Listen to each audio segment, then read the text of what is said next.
All set. Okay, perfect. So I feel like I'm a little bit of a different flavor in this OER, focused conversation over 2 days. My name's Rebecca Harrington. I spent a lot of years at SUNY Oneonta in the health promotion where I made a career basically around substance abuse prevention and sexual violence prevention. And so got into OER from the perspective of looking for ways to meet our mandates. So probably a lot of you have campuses where your health folks or your student life folks are making sure that students are getting some kind of onboarding around alcohol and sexual violence at the beginning of the year. And so I'm going to talk about that, but also talking about, I think there are some opportunities within the system to think about how we use OER resources as maybe as a system to think about hitting some of the other places where we're doing mandated content. I have this Lego, my son and I do a lot of Legos. And I had a social media account for a while that was doing, I called it the Lego Health Educator. It's a long side story as to why it's no longer up there. We can pause that to the end if anybody's burning to know later. But I had built this Lego bar and my son was in 5th grade and he's like, oh, I know how to set up this scene. And it was so eye-opening to me that a 10-year-old already could kind of depict this kind of thing, knowing that I talk with college students. And I think it's that reminder that like there are things all around in the soup around us, that the cultural soup, that we can use as input to think about how we do things and all the ways that we are, like balancing the art and science of our jobs is looking out for those things. This is when I first stumbled across this meme. I screenshot it. It goes in every session I do when I present about my content, because we've all been there in terms of some of the core, we're all state employees. We're taking these online trainings to meet mandates, and anybody who's an instructional designer or a learning engineer, somebody who's really into like the newest stuff, recognizes that a lot of times the content we're receiving, how it's being delivered, is not taking advantage of what we know so much about. And I think there are opportunities as a result.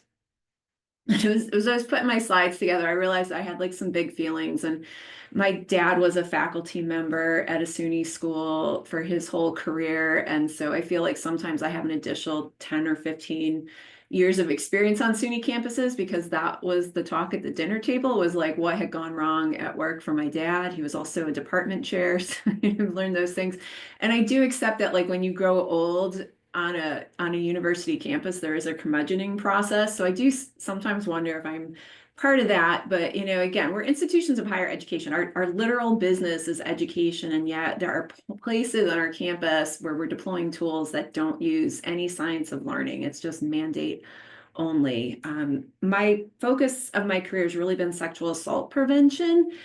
And yeah, I mean, it feels good to know that there are state and federal laws that say everybody has to do this, but really my goal is I want those things to stop. I want to prevent them, and check the box stuff is not doing that.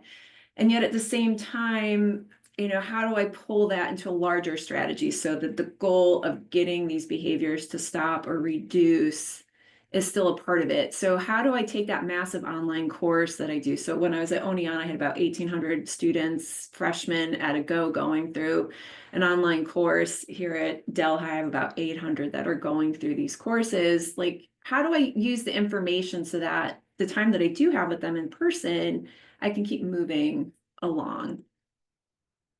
And when the online courses, and there's clearly a lot of third-party vendors out there that are providing these tools, and college campuses spend lots and lots of money using those. This was something that came out from a sexual violence prevention group in 2016. So, nearly 10 years old, but I think it still stands out as a really good, like, what are the benefits of online modules and what are the drawbacks? And I think honestly, shifting to OER, especially OER that we've got the ability to customize per campus, actually starts to remove some of those drawbacks.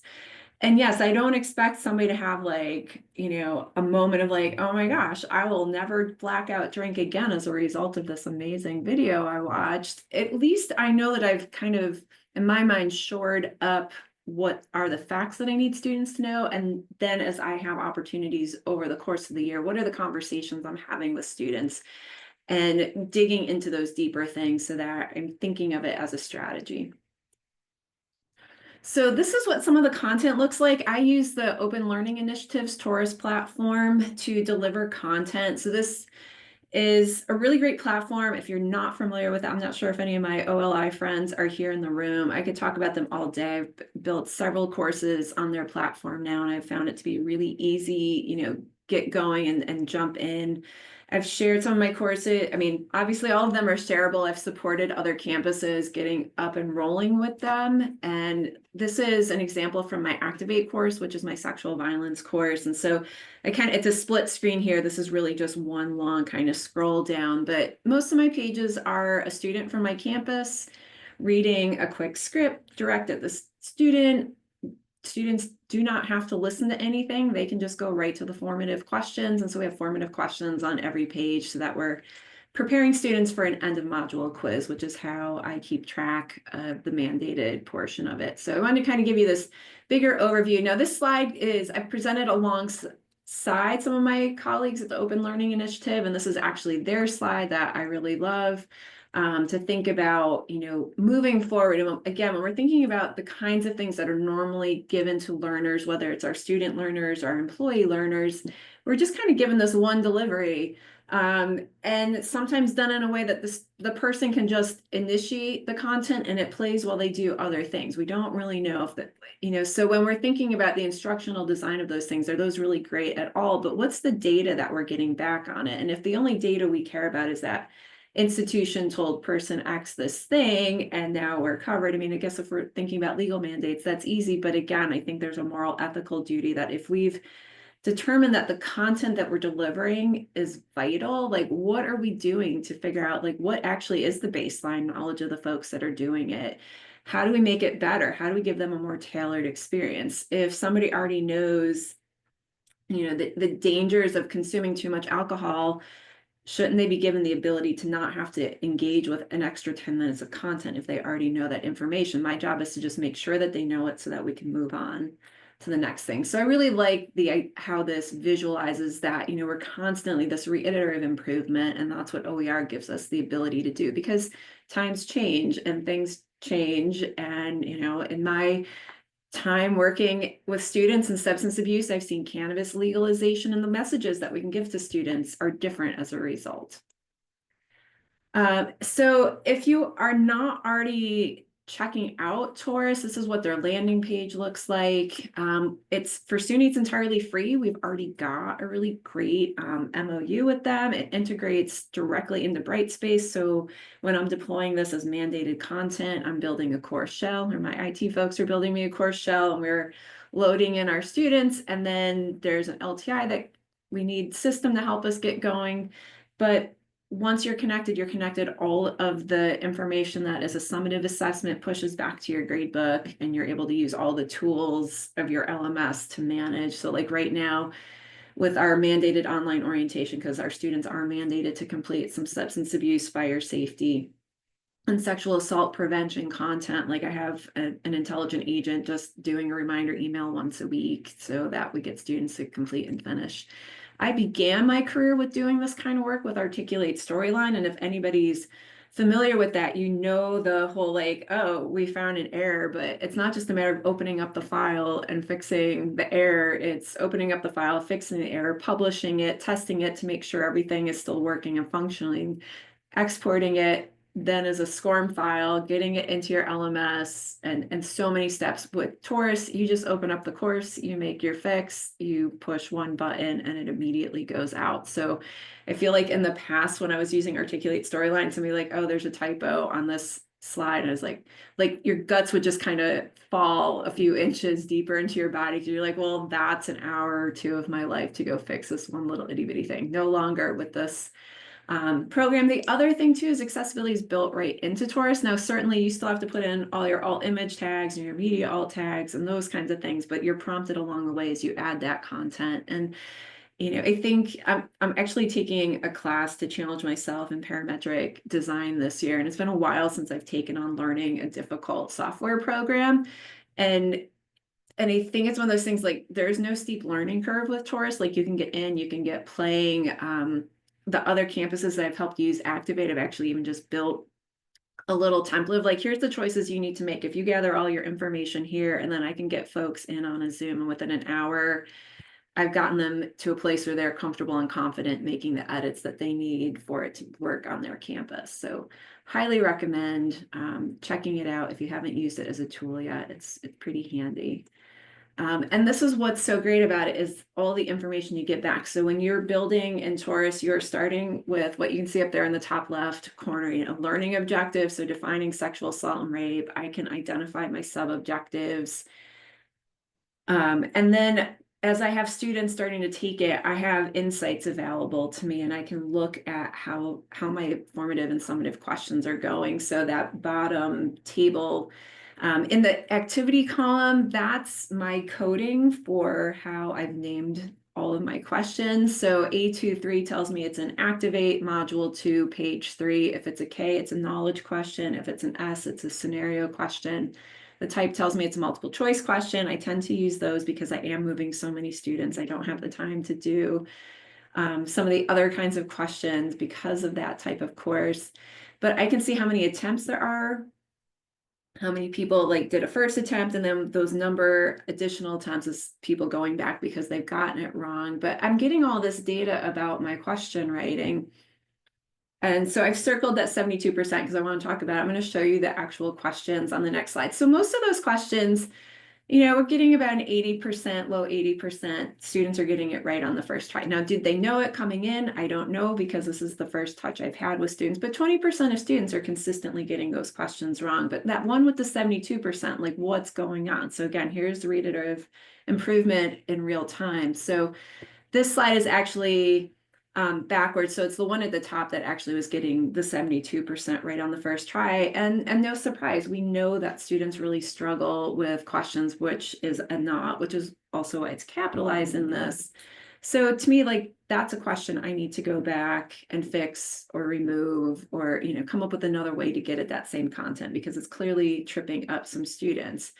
But on the other hand, when we look at the other questions in this course, if only 80% of my students are getting this right, that's a little disconcerting, because right in the definition of sexual assault, like, the first one's obviously the correct choice here, but there's a lot of myths in there that students are still believing, and that is something that I need to know when I'm going out and speaking with students, or what other activities am I doing to continue this knowledge. And here's my scenario questions that, again, both got about 80% right. And again, like, to me, this is problematic that I've got 20% of students that are getting these scenario questions wrong.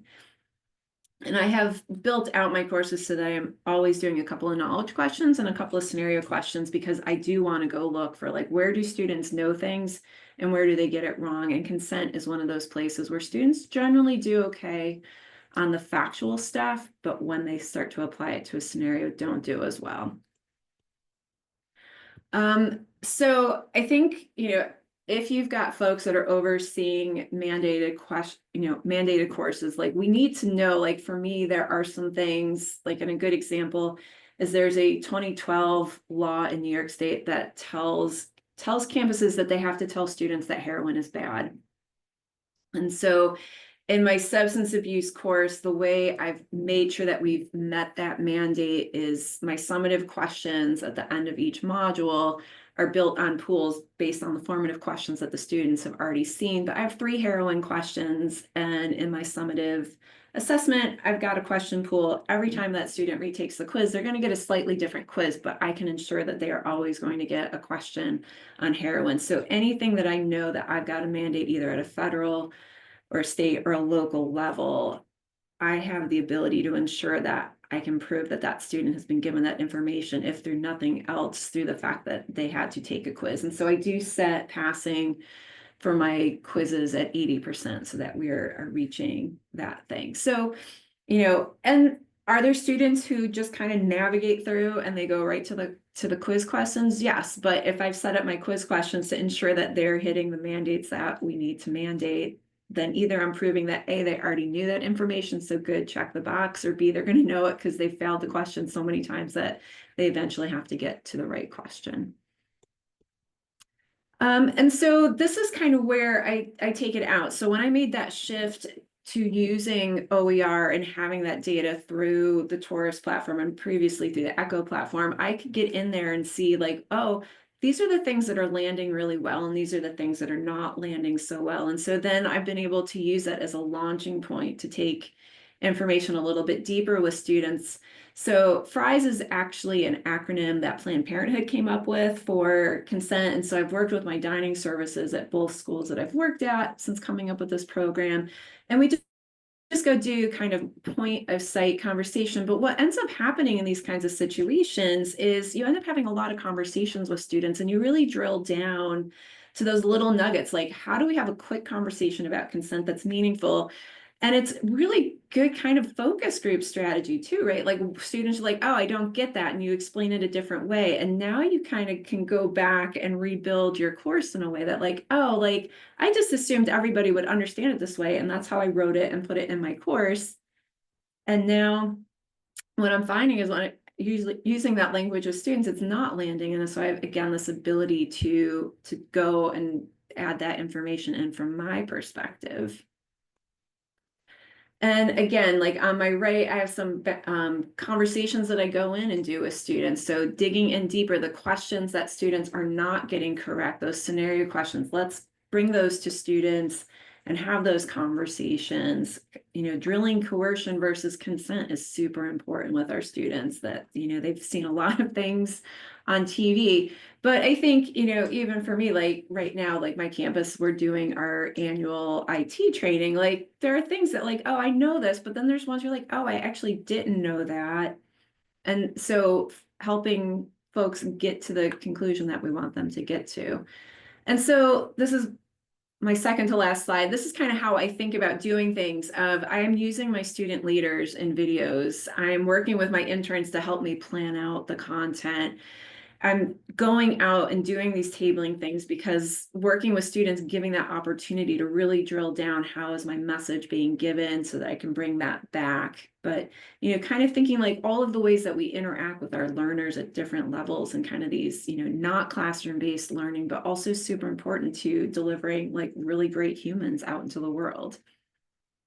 And then, you know, again, for me, these tools let me have this reiterative improvement where, yes, there was a lot of energy to go into getting things up and rolling the first year, but this ability to add in a meaningful way has been super important and meaningful to me as an educator who's trying to change the world and make it a better place. So that's what I have to share. I think we're like right up on time. Thank you, Rebecca. I don't see any questions in the chat, but we do have time for a quick one if anybody has one they'd like to add to the chat. You know, and honestly, my goal in like, you know, signing up to, you know, submitting to present is I really would love to see SUNY develop a core group of folks. Like, I can't imagine how much money we are spending on these third-party vendors for mandatory training when we've got experts in the system and, you know, we're all looking to save some dollars and we've got all these tools right here. So that's kind of my call. So you can get a Taurus account for free. I'm going to just grab the link for you. Rebecca, I just shared the link in the chat. Thank you, Tony. Tony. Thanks, Tony. Great job, by the way. Thanks. All right, well, thank you again for all this great information. And yes, I'm sure people would love to collaborate, and that's, you know, hopefully we can get the right people together to create some OER for these mandatory trainings. So thank you again. Love that. Thank you. Have a great rest of your day, everyone.